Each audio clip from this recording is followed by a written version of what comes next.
Generally એક જ પ્રશ્ન દરેક ઘરનો હોય છે કે જમવામાં શું બનાવવું. તો આજ ડિમ્પલ્સ ડિશીસમાં સોમવારથી લઈને શનિવારની જુદી જુદી 6 ડીશ તૈયાર કરીશું. એકદમ સરળતાથી થશે અને નાના મોટા દરેક વ્યક્તિને ખૂબ જ પસંદ આવશે.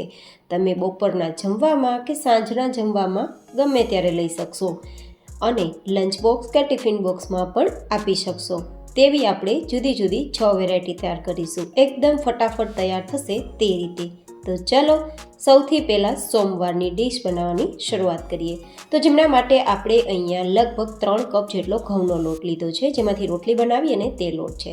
તેમાં આપણે 1 ચમચી જેટલું નમક ઉમેરીશું. તમે સ્વાદ પ્રમાણે વધઘટ કરી શકો છો. સાથે 1/4 કપ જેટલો રવો ઉમેરી દઈશું વેરાયટીને ક્રિસ્પી કરવા માટે. 2 ચમચી જેટલી કસૂરી મેથી, તમે અહીંયા ફ્રેશ મેથીનો ઉપયોગ કરવો હોય તો કરી શકો છો. થોડા લીલા ધાણા ઉમેરી દઈશું. 1 ચમચી જેટલા આપણે ચીલી ફ્લેક્સ ઉમેરી દઈશું.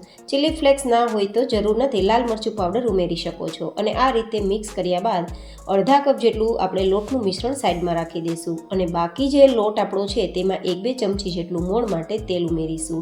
અને પછી જરૂર મુજબ થોડું પાણી ઉમેરી અને રોટલી બનાવતી વખતે જેવો લોટ તૈયાર કરીએ ને તેવો આપણે લોટ તૈયાર કરીશું.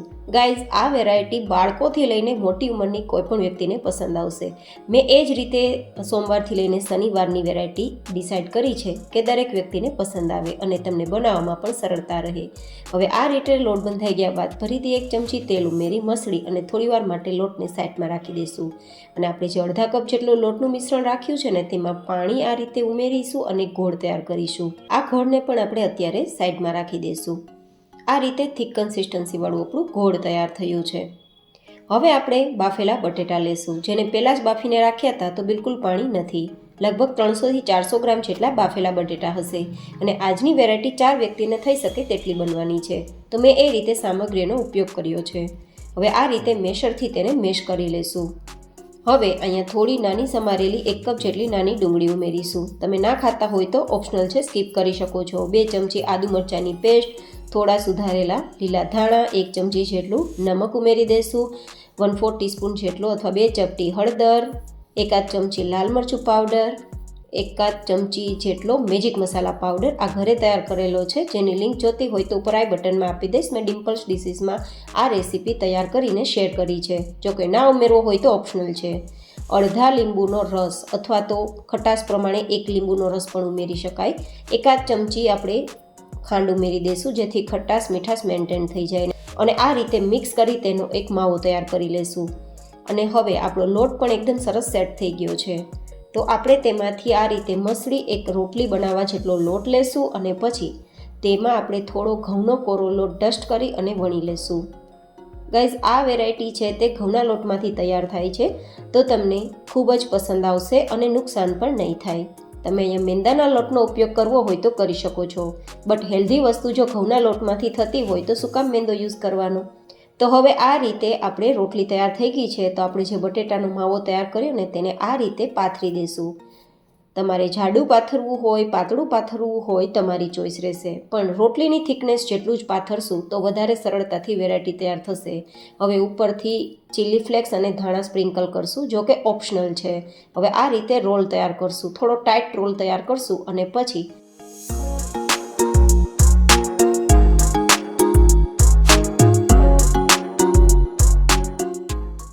અને આ રોલને તૈયાર કર્યા બાદ તેમાંથી આ રીતે ટુકડા તૈયાર કરી અને પછી એક ટુકડાને બંને હાથની હથેળી વચ્ચે રાખી થોડું પ્રેસ કરીને આ રીતે શેપ આપી દઈશું. અને હવે આ તૈયાર કરેલ આપણી જે વેરાયટી છે તેને આપણે જે લોટનું ઘોળ તૈયાર કર્યું છે ને તેમાં આ રીતે ડૂબોળી દઈશું.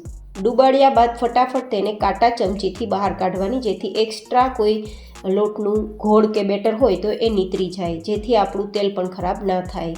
હવે તેને તળવા માટે મીડિયમ ગરમ તેલમાં મીડિયમ ગેસની ફ્લેમ પર બંને સાઈડ ગોલ્ડન કલર પર આવે અને ઉપરની સપાટી થોડી ક્રિસ્પી થાય ત્યાં સુધી તળી લેશું.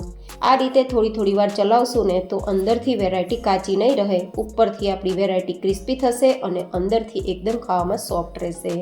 તો આ રીતે આપણી વેરાયટી તૈયાર થઈ ગઈ છે અને એકદમ ક્રિસ્પી પણ છે, એકદમ ઓઇલ ફ્રી પણ છે. જુઓ, તો આ તૈયાર થયેલ વેરાયટી તમે લંચ બોક્સ, ટિફિન બોક્સમાં તો આપી જ શકશો, પણ ગમે ત્યારે હલકી ફૂલકી ભૂખમાં, સાંજના જમવામાં કે બપોરના લંચમાં પણ લઈ શકો છો. તો કેવી લાગી સોમવારની ડીશ તમે મને જરૂર બતાવજો. હવે બનાવીશું મંગળવારની ડીશ. મંગળવારની ડીશ બનાવવા માટે આપણે અહીંયા ચોખાનો લોટ 1 કપ જેટલો લીધો છે, જેને એક આપણે વાસણમાં લઈ લઈશું. સાથે આપણે 1 કપ જેટલો રવો લીધો છે. રવો મોટો હોય તો મિક્સરમાં દળીને થોડો નાનો કરી લેવો. હવે અહીંયા આપણે 1 નાની ચમચી જેટલું નમક ઉમેરીશું. સાથે 1 કપ જેટલું દહીં ઉમેરીશું. તમે છાશનો ઉપયોગ પણ કરી શકો છો, અને છાશ કે દહીં ના હોય તો ગરમ પાણીનો ઉપયોગ પણ કરી શકો છો. હવે આ બધું જ મિક્સ કરશું, અને મિક્સ કરતાં આપણે બેટર તૈયાર કરવા માટે જરૂર મુજબ હુંફાળું ગરમ પાણીનો ઉપયોગ કરશું, જેથી એકદમ સરસ ફર્મેન્ટેશન આવી જાય. તો અહીંયા મેં આ રીતે થોડું ગરમ પાણીનો ઉપયોગ કરી એકદમ સરસ બેટર તૈયાર કર્યું છે. જેવું ઇડલી ઢોસાનું બેટર હોય તેવી જ કન્સિસ્ટન્સી રાખી છે. 15 મિનિટ તેને સેટ થવા સાઈડ પર રાખી દઈશું. અને ત્યાં સુધીમાં એક ચટણી તૈયાર કરવા માટે મેં અહીંયા 3-4 નંગ જેટલા મરચાંના ટુકડા, 1 ચમચી જેટલા આદુના ટુકડા, 1/4 કપ જેટલું ટોપરાનું છીણ અને 1/4 કપ જેટલા કાચા મગફળીના દાણા લઈશું. સાથે 2 ચમચી જેટલું દહીં ઉમેરીશું, અને સ્વાદ પ્રમાણે નમક અથવા અડધી નાની ચમચી જેટલું નમક ઉમેરીશું. થોડા લીલા ધાણા દાંડી સાથે ઉમેરશો તો એના પોષક તત્વો મળી જશે. અને હવે ગ્રાઇન્ડ કરી લઈશું. તો આપણી એકદમ ટેસ્ટી ચટણી તૈયાર છે. આજે આપણે જે વેરાયટી તૈયાર કરીએ છીએ અને તેમની સાથે આ ચટણી ખાવાની ખૂબ મજા આવશે. તો આપણે આ ચટણીને સાઈડમાં રાખી દઈશું.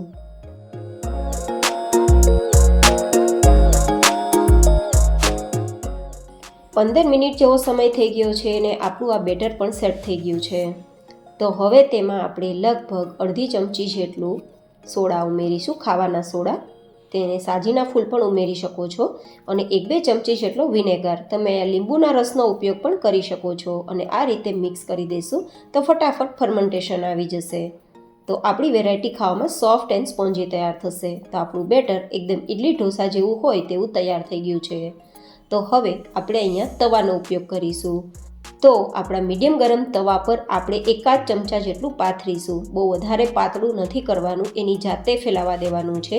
અને પછી ઢાંકીને 1 મિનિટ માટે મીડિયમ ગેસની ફ્લેમ પર થવા દેશું.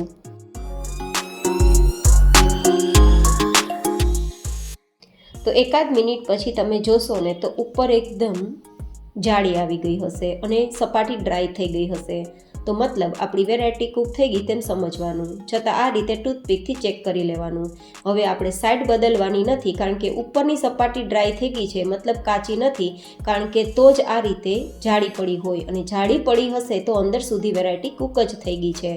અને નીચે લીધા બાદ પણ તમે જુઓ અંદર સુધી આપણી જાળી દેખાય છે. અને આ રીતે ખોલીને અંદરથી એકદમ સ્પંજી વેરાયટી તૈયાર થઈ છે. તો મતલબ ખાવામાં ખૂબ જ નરમ છે. ઇડલી કરતાં થોડું ટ્વિસ્ટ વર્ઝન સાથે આજની આપણી આ વેરાયટી તૈયાર કરેલ ચટણી સાથે ખાજો, ખૂબ મજા આવશે. તો મંગળવારની ડીશ કેવી લાગી તે પણ મને જરૂર બતાવજો. હવે તૈયાર કરીશું બુધવારની ડીશ. જેમના માટે મેં અહીંયા લીધા છે 300 થી 400 ગ્રામ જેટલા બાફેલા બટેટા, જેને થોડા પહેલાં જ બાફીને રાખવા જેથી પાણી બિલકુલ ના રહે. હવે તેને આ રીતે ગ્રેટરથી ગ્રેટ કરી લઈશું, અથવા તમે મેશરથી મેશ પણ કરી શકો છો. પણ બિલકુલ ગાંઠા ના રહે તે માટે મેં ગ્રેટરનો ઉપયોગ કર્યો છે. જેમાં આપણે 2 ચમચી જેટલા આદુ અને મરચાંની પેસ્ટ ઉમેરી દઈશું. સાથે થોડા લીલા ધાણા ઉમેરી દઈશું. અડધાથી 1 લીંબુનો રસ નીચોવી દઈશું. તમે ટેસ્ટ પ્રમાણે વધઘટ કરી શકો છો. સાથે 1 ચમચી જેટલું અથવા તમારા ટેસ્ટ પ્રમાણે વધઘટ કરી શકો એટલું ઓરેગાનો ના હોય તો ઓપ્શનલ છે, જરૂર નથી. સાથે 1-2 ચમચી જેટલા ચીલી ફ્લેક્સ, એ પણ તમે પસંદ પ્રમાણે ઉમેરી શકો છો. સાથે 1 ચમચી મેજિક મસાલા પાવડર, જેની રેસીપી જોતી હોય તો ઉપર આઈ બટનમાં લિંક આપી દઈશ, ઘરે તૈયાર કરી શકો છો. ના નાખવો હોય તો ઓપ્શનલ છે. 2 ચમચી જેટલું અથવા સ્વાદ પ્રમાણે નમક. અને સાથે જ આપણે અહીંયા 2 કપ જેટલો ઘઉંનો લોટ, જેમાંથી આપણે રોટલી તૈયાર કરીએ તે જ લોટ છે. આજે મેં પ્રાયોરિટી રાખી છે કે વેરાયટી તમને જેટલી ટેસ્ટી આપું તેટલી જ હેલ્ધી પણ બતાવું. તો મેં અહીંયા ઘઉંના લોટનો જ ઉપયોગ કર્યો છે. તમે મેંદાના લોટનો ઉપયોગ કરવો હોય તો પણ કરી શકો છો, પણ ઘઉંનો લોટ વધારે હેલ્ધી હોય છે. તો આ રીતે જરૂર મુજબ આપણે લોટ ઉમેરતા જશું અને આપણે લોટ જેવું બાંધીશું. અહીંયા આપણે રોટલીના લોટ કરતાં થોડું સોફ્ટ હોય તેવું તૈયાર કરવાનું છે. એટલા માટે વધારે લોટનો ઉપયોગ નહીં કરીએ, નહીં તો સ્વાદ થોડો અલગ આવશે. ઘણીવાર ઘરમાં કોઈ શાક ના હોય અથવા જમવામાં શું બનાવવું તે ના સમજાય અથવા ઘરમાં કોઈ પણ એક વ્યક્તિને શાક રોટલી ના ખાવી હોય તો આ વેરાયટી બનાવીને ખવડાવી શકો છો અથવા લંચ કે ટિફિન બોક્સમાં પણ આપી શકો છો. તો આ રીતે આપણે હવે લોટ જેવું તૈયાર થઈ ગયું છે તો 1 ચમચી તેલ ઉમેરીને મસળી એકવાર મિક્સ કરી દઈશું અને મિક્સ કર્યા બાદ તેના એક સરખા 3 ભાગ કરીશું. તમે 2 ભાગ, 3 ભાગ, 4 ભાગ કરી શકો છો. જેવડી સાઇઝમાં તમે વણી શકો તેટલા ભાગ તૈયાર કરી શકો છો. તો મેં 3 ભાગમાંથી 1 ભાગ હાથમાં લીધું છે અને જરૂર મુજબ કોરો લોટ ઘઉંનો ડસ્ટિંગ કરીશું અને આ રીતે પહેલાં તો હાથથી થપથપાવીશું. જ્યાં સુધી હાથથી થઈ શકે ત્યાં સુધી હાથથી કરીશું એન્ડ ધેન આપણે વેલણથી તેને થોડું સેમી થીક તૈયાર કરીશું. ભાખરી જેવી સાઇઝ આપણી થિકનેસમાં હોવી જોઈએ આટલી. અને પછી સાઈડથી તેના કોર્નરને અલગ કરી દઈશું જેથી આપણે એક અલગ શેપ આપી શકીએ. તો સાઈડના કોર્નરને આપણે લોટ સાથે મિક્સ કરી અને ફરીથી તેની વેરાયટી બનાવવામાં ઉપયોગમાં લઈ લઈશું. તો તૈયાર થયેલ જે ચોરસ ફોર્મ છે તેના આપણે 4 ટુકડા કરીશું આ રીતે, જેથી એકદમ સરસ વેરાયટીનો લુક પણ આવે અને વેરાયટી ખાવામાં વધારે મોટી પણ ના બને. તો આપણા આ તૈયાર થયેલ ટુકડાને તમે જો સ્ટોર કરવા માંગતા હોય તો એરટાઇટ બોક્સમાં ભરી 4-5 દિવસ માટે ફ્રીઝરમાં રાખીને સ્ટોર કરી શકો છો. જ્યારે ઇન્સ્ટન્ટ વેરાયટી તૈયાર કરવી હોય ત્યારે ફટાફટ મીડિયમ ગરમ તેલમાં તળીને તૈયાર કરી શકો છો. તો આ 2 in 1 રેસીપી છે. તો આપણે અહીંયા તળવા માટે મીડિયમ ગરમ તેલમાં તેને ધીમા ગેસની ફ્લેમ પર તળીશું. આ વેરાયટી તળવામાં બિલકુલ ઉતાવળ નથી કરવાની, નહીં તો અંદરથી વેરાયટી ખસ્તા નહીં બને. આપણે આ વેરાયટીને ખસ્તા તૈયાર કરવા માટે ગેસની ફ્લેમ ધીમી હોવી જોઈએ અને તેલનું ટેમ્પરેચર મીડિયમ હોવું જોઈએ. બંને સાઈડ થોડું ગોલ્ડન કલર પર આવે અને ઉપરની સપાટી ક્રિસ્પી થવા લાગે પછી તેને બહાર કાઢી લેવી. બહાર કાઢતા તમે જોઈ શકો છો કેટલું ઓઇલ ફ્રી તેનું લેયર્સ છે અને એકદમ ક્રિસ્પી આપણી વેરાયટી છે. જો તેલનું ટેમ્પરેચર ઠંડુ હશે તો આ વેરાયટી તેલ પી જશે. તો તેલનું ટેમ્પરેચર મીડિયમ હોય ત્યારે જ આ વેરાયટી તૈયાર કરવી, જેને તમે સોસ સાથે સર્વ કરી શકો છો. તો કેવી લાગી તમને બુધવારની ડીશ તે પણ મને જરૂર બતાવજો. હવે તૈયાર કરીશું ગુરુવારની ડીશ. તો જેમના માટે આપણે 2 કપ જેટલો ચોખાનો લોટ લેશું. તમે ચોખાના લોટની જગ્યાએ રવાનો ઉપયોગ કરી શકો છો. સાથે આપણે લગભગ 1 કપ જેટલો ચણાનો લોટ લેશું. અહીંયા દાળ ચોખાને પલાળવાની ઝંઝટ વગર આપણે ઇન્સ્ટન્ટ લાઈવ ઢોકળા તૈયાર કરીએ છીએ. તો જ્યારે પણ ઢોકળા ખાવાનું મન થાય ત્યારે આ વેરાયટી તમારા માટે બેસ્ટ રહેશે. સાથે 2 કપ જેટલું દહીં ઉમેરીશું. તમે છાશનો ઉપયોગ કરી શકો છો, પણ છાશ કે દહીં ના હોય તો ગરમ પાણીનો ઉપયોગ પણ કરી શકો છો. સાથે 2 ચમચી જેટલી આદુ મરચાંની પેસ્ટ ઉમેરી દઈશું. સ્વાદ પ્રમાણે 1 ચમચી જેટલું નમક, અડધી ચમચી હળદર પાવડર, 1/4 ટીસ્પૂન હિંગ ઉમેરી દઈશું અને પછી તેને આપણે આ રીતે મિક્સ કરીશું. હવે આપણે પાણીની જરૂર પડશે તો હુંફાળા ગરમ પાણીનો ઉપયોગ કરી અને ઢોકળાની કન્સિસ્ટન્સીવાળું બેટર તૈયાર કરીશું. એટલે કે પોરિંગ કન્સિસ્ટન્સીવાળું જ બેટર બનવું જોઈએ, વધારે પાતળું પણ નહીં અને વધારે ઘટ પણ નહીં, કારણ કે આમાં ચોખાનો લોટ છે તો સમય રહેતા થોડું સેટ પણ થશે. તો એકદમ સરસ રીતે આપણે જરૂર મુજબ પાણી ઉમેરશું ને બેટર તૈયાર કરીશું. તો આ રીતે આપણું બેટર તૈયાર થઈ ગયું છે. હવે આ બેટરને આપણે થોડીવાર માટે સાઈડમાં રાખી દઈશું, જેથી ચોખાનો લોટ ફૂલી જાય અને બેટર સેટ થઈ જાય. તો 15 મિનિટ પછી મળીશું. ત્યાં સુધીમાં આપણે આ ઢોકળા સાથે ખાવામાં મજા આવે તેવી ચટણી તૈયાર કરીશું. જેમના માટે લગભગ અડધા કપ જેટલી લસણની કળી લેશું. તમે ચટણી થોડી વધઘટ કરવા માટે લસણની કળી ઓછી પણ ઉમેરી શકો છો. 1 ચમચી જેટલું નમક ઉમેરીશું અને લગભગ 2 ચમચી કાશ્મીરી લાલ મરચું પાવડર ઉમેરી થોડું પાણી ઉમેરી અને એક પેસ્ટ તૈયાર કરી લઈશું. આપણી આ પેસ્ટ તૈયાર થઈ ગઈ છે, પણ તેને એકદમ સરસ ટેસ્ટી અને ચટકીલો ટેસ્ટ આપવા માટે તડકો તૈયાર કરીશું. તો જેમના માટે 3-4 ચમચી જેટલું તેલ ગરમ કરીશું. તેલ ગરમ થાય ત્યારે કલર એકદમ લાલ આવે તે માટે 1 ચમચી કાશ્મીરી લાલ મરચું પાવડર તેલમાં ઉમેરી દઈશું અને પછી આપણે આપણી જે લસણની પેસ્ટ તૈયાર કરી તેને ઉમેરીને મિક્સ કરીશું. જ્યાં સુધી આપણી આ ચટણી છે તે ઉપર તેલ દેખાવા ન લાગે ત્યાં સુધી કૂક કરવાની છે. તો એકદમ આપણી પાકી ગયેલ ચટણીને તમે બહાર 1 મહિના સુધી સ્ટોર કરીને ખાઈ શકશો. સારા સ્વાદ માટે 1 ચમચી જેટલો વિનેગાર અથવા તો 1 ચમચી લીંબુનો રસ પણ ઉમેરી શકો છો. તો ખૂબ જ ટેસ્ટી આપણી લાઈવ ઢોકળાની ચટણી તૈયાર થઈ જશે. અને હવે આપણે થોડી વાર ચલાવીશું અને ધીમા ગેસની ફ્લેમ પર કૂક કરીશું. જ્યાં સુધી ઉપર તેલ દેખાવા ના લાગે ત્યાં સુધી કૂક કરવાની છે. તો હવે તેલ દેખાવા લાગ્યું છે, મતલબ ચટણી તૈયાર થઈ ગઈ છે. તો નીચે લઈ અને તેને ઠંડી કરી દઈશું. તો આપણે ઢોકળા પાથરવા માટે તેની પ્લેટને તેલથી ચીકણી કરી લઈશું. અને આપણું બેટર સેટ થઈ ગયું હોય તો ઢોકળામાં જેટલા આપણે ઢોકળા એકસાથે તૈયાર કરવા છે તેટલા જ બેટરને એક્સ્ટ્રા વાસણમાં લઈ લઈશું. આ બધા જ બેટરમાં ફર્મેન્ટેશન માટે સોડાનો ઉપયોગ નહીં કરીએ, પણ જેટલા ઢોકળા એકસાથે બનાવી શકીએ તેટલું બેટર લઈ તેમાં અડધી ચમચી સોડા, 2 ચમચી વિનેગર અથવા લીંબુનો રસ ઉમેરી મિક્સ કરીશું.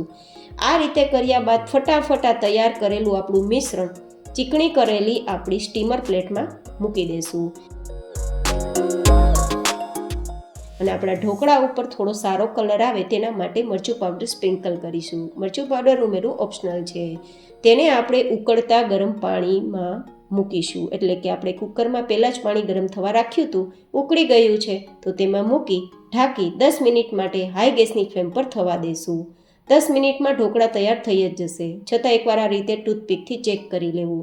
ઢોકળામાં અંદર સુધી ટૂથપીક જાય અને ક્લીન આવે તો બહાર કાઢી તેને 1 મિનિટ માટે ઢોકળાને ઠંડા કરી લેવા, પછી જ તેને ડિમોલ્ડ કરવા.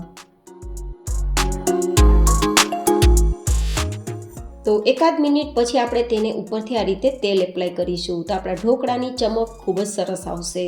જો કે તેલ એપ્લાય કરવું ઓપ્શનલ છે. હવે સાઈડને આ રીતે ડિમોલ્ડ કરીશું અને પછી તેને કટ લગાવીશું. તો આપણે કટ લગાવ્યા બાદ આરામથી આપણા ઢોકળા ડિમોલ્ડ થયા અને હવે તેની તમે જારી પણ જોઈ શકો છો. એકદમ સ્પંજી અને ખૂબ જ ટેસ્ટી આપણા ઇન્સ્ટન્ટ લાઈવ ઢોકળા તૈયાર છે. આપણે તૈયાર કરેલી ચટપટી લસણની ચટણી સાથે ખાઈ શકાય અથવા તેલ સાથે પણ ખાઈ શકાય. તો આજની ગુરુવારની ડીશ કેવી લાગી તે પણ મને જરૂર બતાવજો. હવે તૈયાર કરીશું શુક્રવારની ડીશ. આ ડીશ તો બાળકોને ફેવરિટ બની જશે. તો તેમના માટે આપણે અહીંયા 250 ગ્રામ જેટલા બાફેલા બટેટા લીધા છે. બટેટાને પહેલાં જ બાફીને રાખ્યા છે તો તેમાં બિલકુલ પાણી નથી. હવે તેને ગ્રેટરથી ગ્રેટ કરી લેશું. આ વેરાયટી તૈયાર કરવામાં આપણે બટેટાના ટુકડા થોડા પણ જો મોટા રહી જશે તો વેરાયટી તળતી વખતે ફાટી જશે. તો આપણે અહીંયા ગ્રેટરનો જ ઉપયોગ કરીશું. આ રીતે આપણે ગ્રેટરથી ગ્રેટ કર્યા બાદ 2 ચમચી જેટલા મરચાંના ટુકડા ઉમેરીશું. તમે તીખાશ પ્રમાણે વધઘટ કરી શકો છો. થોડા લીલા ધાણા ઉમેરીશું અને લગભગ 4 ચમચી જેટલો કોર્નફ્લોર લોટ ઉમેરીશું. અહીંયા તમે ચોખાના લોટનો ઉપયોગ કરી શકો છો અથવા તો રવાને મિક્સરમાં દળીને તેનો ઉપયોગ પણ કરી શકો છો. 1 ચમચી નમક ઉમેરીશું. 1 ચમચી જેટલો ફુદીનાનો પાવડર. ફુદીનાનો પાવડર ના હોય તો ફ્રેશ ફુદીનો પણ ઉમેરી શકાય. આ રીતે મિક્સ કરી દઈશું અને પછી મિક્સ કર્યા બાદ તેને લોટ જેવું બાંધીશું. આ રીતે બંધાઈ ગયા બાદ હવે આપણે હાથને એકવાર તેલથી ચીકણા કરી લઈશું જેથી આપણી વેરાયટી તૈયાર કરવામાં હાથમાં ચીપકે નહીં. અને આ રીતે આપણે તેના લગભગ ભજીયાની સાઇઝના લુવા તૈયાર કરી લઈશું અને એક સરખી ગોળી તૈયાર કરી લઈશું. અને આ રીતે બધી જ આપણી ગોળી તૈયાર થઈ ગયા બાદ તેને આપણે તળીશું. જો તમે હેલ્થ કોન્શિયસ વ્યક્તિ છો અને વધારે તેલવાળી વસ્તુ તમને પસંદ નથી તો આ વેરાયટી તમે અપ્પમ પેનમાં શેકી પણ શકો છો. જો કે આપણે ઘણી વેરાયટી તળીને તૈયાર કરી છે આજના આ કોમ્બો રેસીપીમાં, પણ આ વેરાયટીમાં તમે ઓછા તેલમાં અપ્પમ પેનનો ઉપયોગ કરી તમે તેને શેકીને પણ ખાઈ શકો છો. હવે આ વેરાયટીને તળવા માટે ધીમા ગેસની ફ્લેમ પર મીડિયમ ગરમ તેલમાં આ રીતે બધી જ જે ગોળી છે તેને ઉમેરી દેવાની છે. આ બોલ્સ જાતે ઉપર તળાવા ના લાગે ત્યાં સુધી તેને ચલાવવાના નથી. આ રીતે થોડી વાર ચમચની મદદથી તેને રાઉન્ડમાં ફેરવતું જવાનું છે જેથી બધી જ સાઈડથી તેનું કવર ગોલ્ડન કલર પર આવી જશે. ઉપરથી વેરાયટી ક્રિસ્પી થશે કારણ કે આપણે કોર્નફ્લોર લોટ ઉમેર્યો છે તો ક્રિસ્પી તો થશે જ. અંદરથી ખાવામાં મુલાયમ તૈયાર થશે કારણ કે બટેટાનો ઉપયોગ કર્યો છે.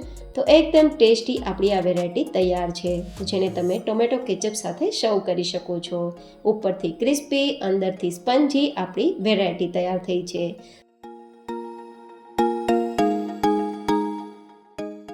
તો આજની આપણી શુક્રવારની વેરાયટી તમને કેવી લાગી તે પણ મને તમે કોમેન્ટમાં જરૂર બતાવજો.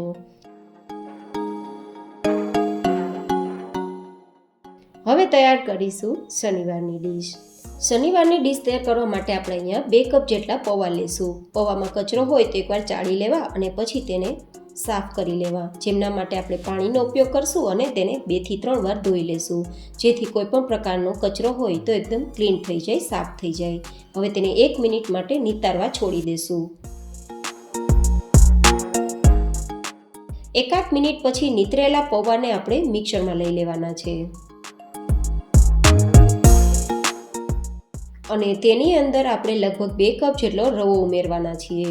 અને સાથે 2 કપ જેટલું ખાટું દહીં ના હોય તો ગરમ પાણીનો ઉપયોગ કરી શકો છો. હવે આ રીતે ગ્રાઇન્ડ કરી એક બેટર તૈયાર કરી લઈશું. ઇડલી ઢોસાના બેટર જેવી થિકનેસવાળું પોરિંગ કન્સિસ્ટન્સીવાળું બેટર તૈયાર છે, જેને આપણે એક્સ્ટ્રા વાસણમાં લઈ લઈશું.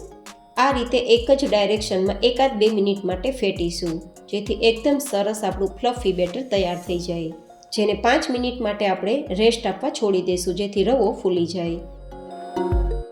5 મિનિટ પછી આપણે 2 ભાગમાં આપણું બેટર અલગ કરી લઈશું. અને આપણે આ વેરાયટીને તૈયાર કરવા માટે આ રીતે ઊંડું વાસણ લઈશું, જેમાં તેલને ગ્રીસ કરી ચીકણું કરી લઈશું. હવે એક ભાગના બેટરમાં અડધી ચમચી નમક, અડધી ચમચી સોડા અને 2 ચમચી પાણી ઉમેરીશું અને આ રીતે મિક્સ કરીશું. હવે આપણે આ તૈયાર કરેલું જે કન્ટેનર છે, વાસણ છે, તેમાં અડધું આપણે પાથરી દઈશું અને સ્ટીમર કુકરમાં પહેલાં જ પાણી ઉકળવા છોડી દીધું છે, તેમાં આપણે આ મૂકી દઈશું અને 10 મિનિટ માટે હાઈ ગેસની ફ્લેમ પર ઢાંકીને તેને કૂક કરીશું. 10 મિનિટમાં એ કૂક થાય ત્યાં સુધીમાં આપણે અહીંયા બાફેલા બટેટા લીધા છે, તેને આ રીતે મેશ કરી દઈશું. લગભગ 250 ગ્રામ જેટલા બટેટા હશે, જેમના માટે આપણે અહીંયા આદુ મરચાંની 2 ચમચી જેટલી પેસ્ટ લેશું. થોડા લીલા ધાણા ઉમેરીશું, અડધી ચમચી જેટલું નમક ઉમેરીશું અથવા ટેસ્ટ પ્રમાણે વધઘટ કરી શકાય. 1 ચમચી જેટલું લાલ મરચું પાવડર, 1 ચમચી જેટલું ધાણા જીરું પાવડર ઉમેરીશું અને મિક્સ કરીશું. આ રીતે માવો તૈયાર થઈ ગયા બાદ હવે આપણે આપણા સ્ટીમર કુકરને પણ એકવાર ચેક કરી દઈશું. 10 મિનિટ થઈ ગઈ છે અને 10 મિનિટમાં જેટલું બેટર આપણું સેટ થયું છે તે બેટરને નીચે લઈ લેવાનું છે. એકદમ કૂક નહીં થયું હોય, પણ સેમી કૂક થયું હશે, 50% જેવું કૂક થઈ ગયું હશે. પછી આપણે તૈયાર કરેલ માવાને એકદમ આરામથી પાથરી દેવાનું, વધારે વજન નથી દેવાનું, નહીં તો આ બધો જ માવો નીચે તળિયે બેસી જશે.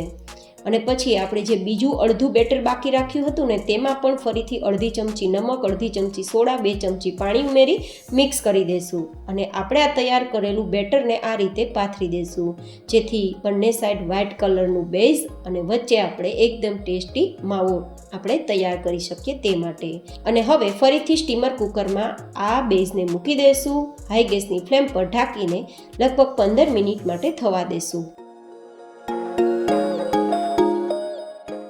15 મિનિટ પછી આપણે આપણા આ બેઝને ચેક કરી લેવાનું. વચ્ચેથી ચેક કરશો તો એકદમ આઈડિયા આવી જશે કે કાચું બિલકુલ ન હોય. તો આ રીતે આપણું ચપ્પુ ક્લીન આવે છે તો તેને નીચે લઈ લેશું અને થોડું ઠંડુ થવા દઈશું. 2 મિનિટમાં ઠંડુ થઈ ગયા બાદ ડીમોલ્ડ કરીશું. તમે જોઈ શકો છો સાઈડ એકદમ છૂટી થઈ ગઈ છે, મતલબ આરામથી ઢોકળા હવે બહાર નીકળી જશે. જોકે આને તમે સ્ટફ ઢોકળાનું નામ પણ આપી શકો છો. જોકે આનું નામ શું રાખી શકાય તે મને જરૂર બતાવજો. તો આ રીતે ટુકડા કરી તમે લંચ બોક્સ કે ટિફિન બોક્સમાં પણ આપી શકો, ટોમેટો કેચઅપ સાથે, કારણ કે આ વેરાયટી ઠંડી થઈ ગયા બાદ પણ ખૂબ પસંદ આવશે. તો આપણે અહીંયા સોમવારથી શનિવારની જુદી જુદી 6 વેરાયટી શેર કરી છે. રહી વાત રવિવારની, તો રવિવારે બધા જ ના અલગ અલગ શેડ્યુલ હોય છે, તો મેં રવિવારની ડીશ તમને શેર નથી કરી. કેવી લાગી તમને આ 6 ડીશ એ પણ મને જરૂર બતાવજો. ફરી મળીશું એક નવી જ એન્ડ હેલ્ધી ડીશ સાથે. ત્યાં સુધી stay healthy and stay happy.